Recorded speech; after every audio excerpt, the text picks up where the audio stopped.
The Palestinians must recognize the Jewish state. The election of Donald Trump has emboldened Israeli Prime Minister Benjamín Netanyahu. Just weeks after Trump's inauguration, Netanyahu's government announced that it would build the first new settlements in a quarter century in the West Bank. Breaking with decades of US policy, the Trump administration has said it does not view existing settlements as an obstacle to peace in the region.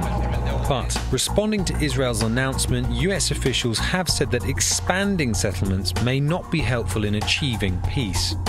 I'd like to see helpful in achieving peace. For a little bit. We'll work something out. Here's the situation.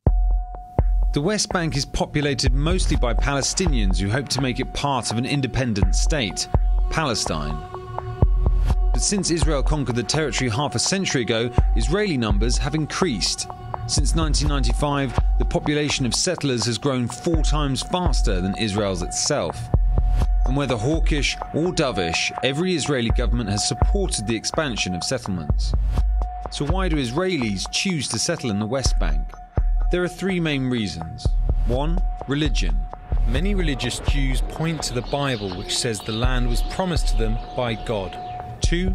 Security. Some Israelis think settlements act as a defense against attacks of the kind that occurred in 1948 when Arab countries invaded Israel. 3. Affordability. Others just like the relatively high standard of living made possible by government subsidies to settlements. Yet according to the International Court of Justice, Israeli settlements are in breach of international law. Here's the argument.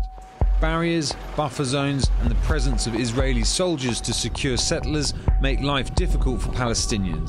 Both Palestinians and some Israelis argue that settlements play into a bigger problem.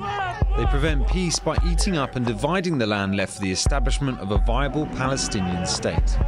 Any peace agreement would likely hinge on Israel undertaking the tough task of removing tens of thousands of settlers from the West Bank.